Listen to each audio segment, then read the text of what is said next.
agar RAPBD tahun anggaran 2025 dapat disahkan, beberapa perwakilan DPRD menemui pihak pemerintah daerah.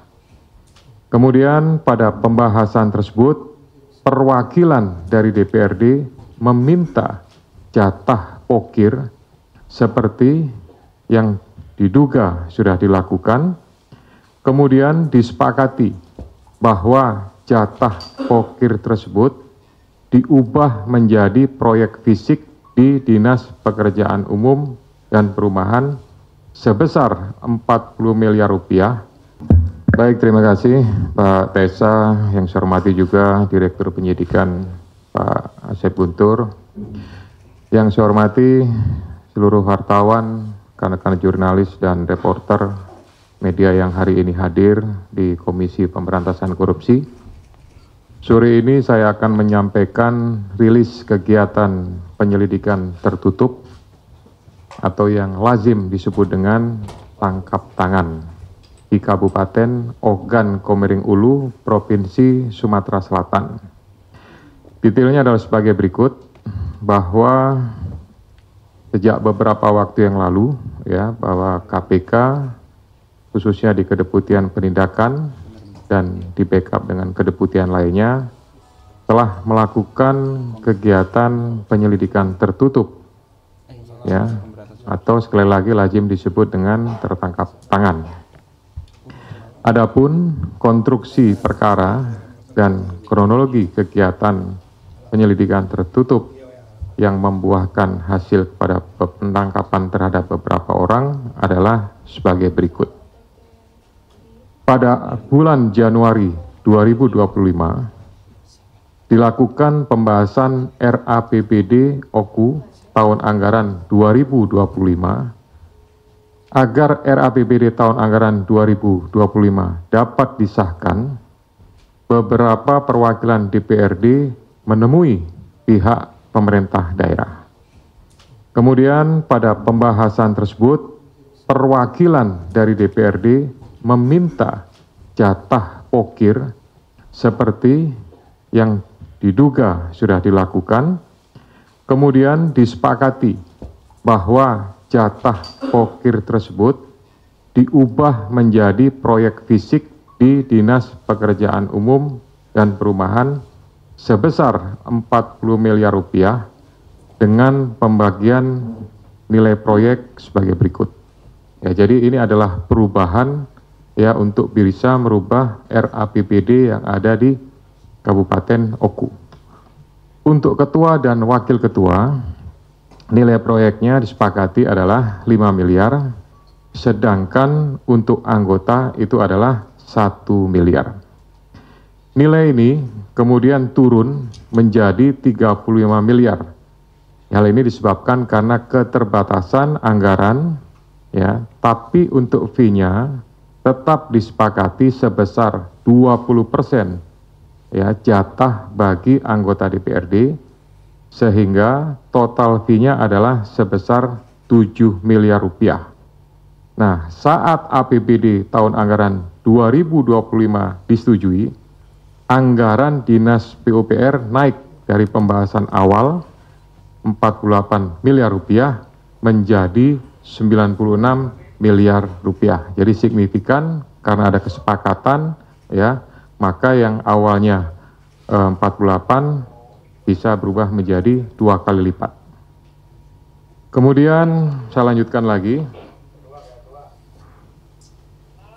Saat itu Saudara Nop yang merupakan pejabat Kepala Dinas PUPR menawarkan 9 proyek tersebut kepada Saudara MFZ dan Saudara ASS dengan komitmen fee sebesar 22%, yaitu 2% untuk Dinas PUPR dan 20% untuk DPRD.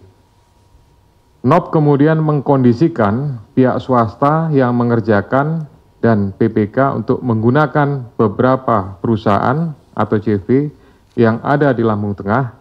Kemudian penyedia dan PPK melakukan penandatanganan kontrak di Lampung Tengah. Ada beberapa nama perusahaan ya, antara lain termasuk juga kegiatannya. Yang pertama untuk rehabilitasi rumah dinas bupati lebih kurang sekitar 8,3 M dengan penyedia JVRF. Kemudian yang kedua, rehabilitasi rumah dinas wakil bupati lebih kurang biayanya adalah 2,4 dengan penyedia JVRE. Kemudian yang ketiga, pembangunan kantor dinas PUPR Kabupaten Oku senilai 9,8 miliar dengan penyedia JVDSA. Kemudian yang keempat, pembangunan jembatan di Desa Guna Makmur senilai 983 juta rupiah dengan penyedia JVGR.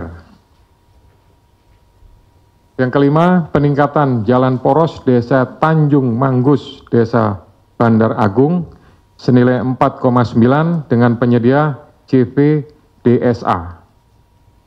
Yang keenam, peningkatan jalan desa Panai Makmur, Guna Makmur senilai 4,9 dengan penyedia JVACN. Kemudian yang ketujuh, peningkatan jalan unit 16 Kedaton Timur senilai 4,9 miliar dengan penyedia JVMDR Corporation. 8, peningkatan jalan Letnan Muda MCD Unit sebesar 4,8 miliar dengan penyedia JVBH. Dan yang ke-9, peningkatan jalan desa Makartitama sebesar 3,9 dengan penyedia JVMDR. Ini semua dilakukan oleh NOP dengan PPK, mereka langsung berangkat ke wilayah Lampung, Provinsi Lampung, Kabupaten Lampung Tengah, dan berkoordinasi dengan para pihak. Jadi pinjam nama, pinjam bendera. Tetapi yang mengerjakan adalah saudara MFZ dengan ASS.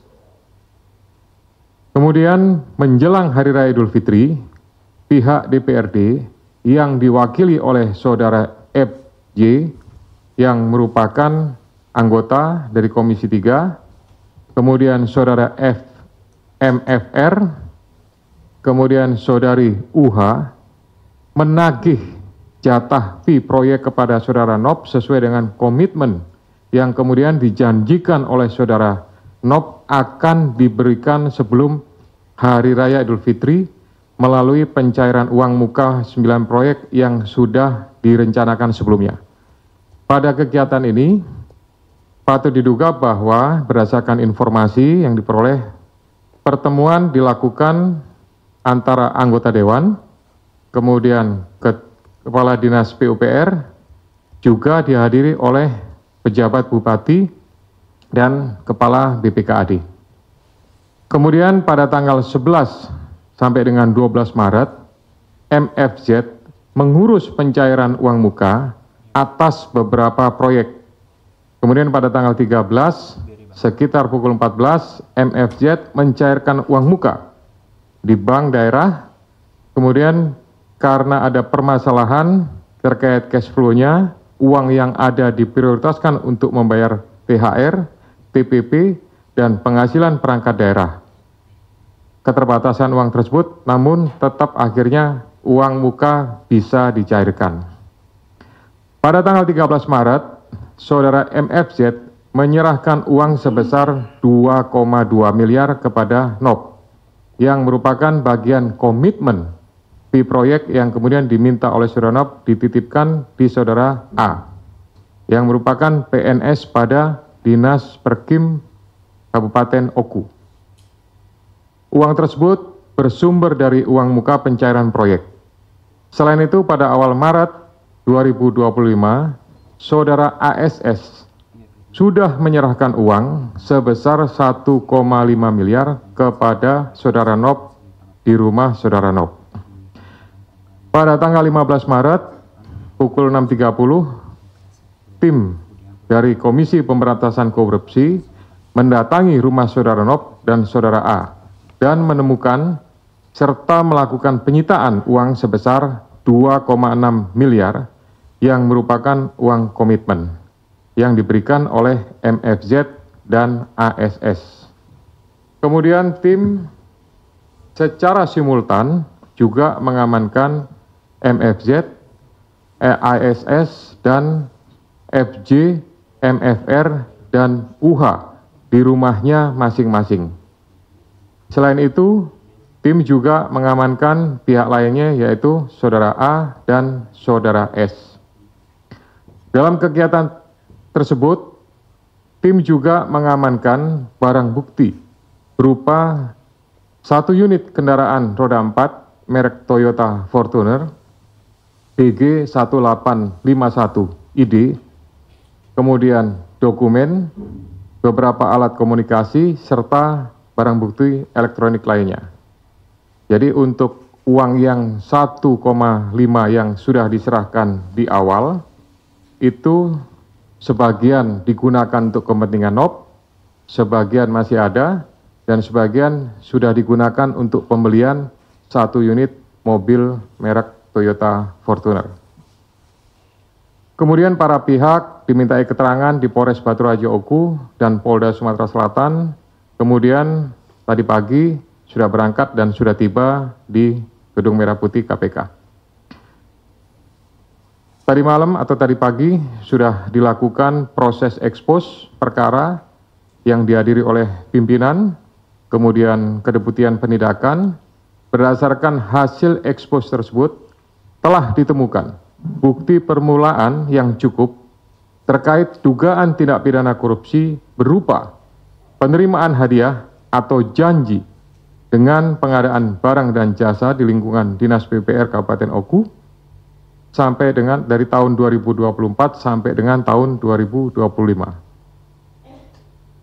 Selanjutnya, semua sepakat untuk dinaikkan ke tahap penyidikan dan menetapkan status tersangka terhadap FJ, anggota DPRD Kabupaten Oku, bersama-sama dengan MFR, kemudian UM, dan NOP selaku Kepala Dinas PUPR Kabupaten Oku yang diduga melanggar pasal 12 huruf A atau pasal 12 huruf B dan pasal 12 huruf F dan pasal 12 huruf B besar Undang-Undang Nomor 31 Tahun 1999 tentang pemberantasan tindak pidana korupsi, sebagaimana telah diubah dengan Undang-Undang Nomor 20 Tahun 2001 tentang perubahan atas Undang-Undang Nomor 31 Tahun 1999 tentang pemberantasan tindak pidana korupsi Yunto Pasal 55 Ayat 1 ke 1 KUHP.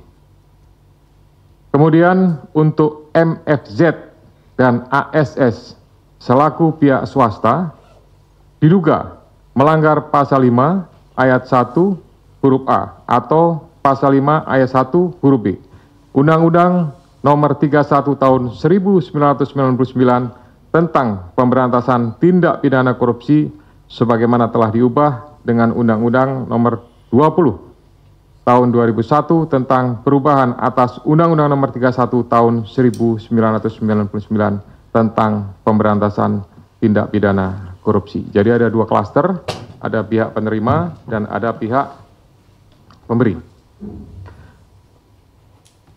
Penyidik selanjutnya melakukan penahanan terhadap 6 tersangka tersebut selama 20 hari terhitung mulai tanggal 16 Maret sampai dengan 4 April 2025.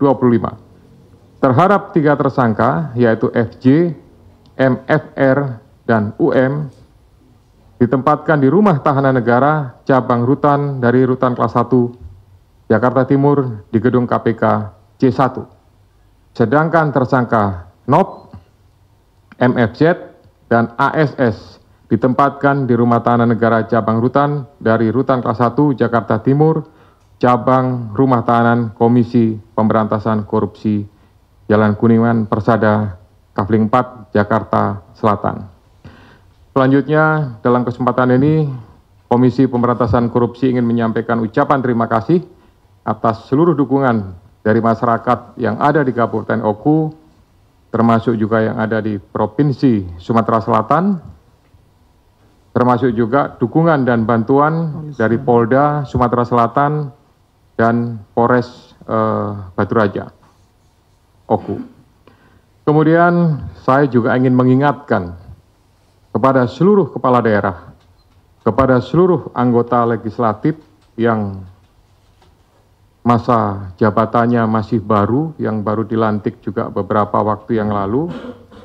Ini merupakan, menurut saya, adalah hal yang harusnya menjadi perhatian bagi para pejabat eksekutif dan legislatif semuanya untuk tidak melakukan praktek-praktek penyalahgunaan kekuasaan dan kewenangan ya untuk kepentingan pribadi yang tentunya berdampak kepada aspek penegakan hukum ya seperti yang dialami oleh Nop dan kawan-kawan ini.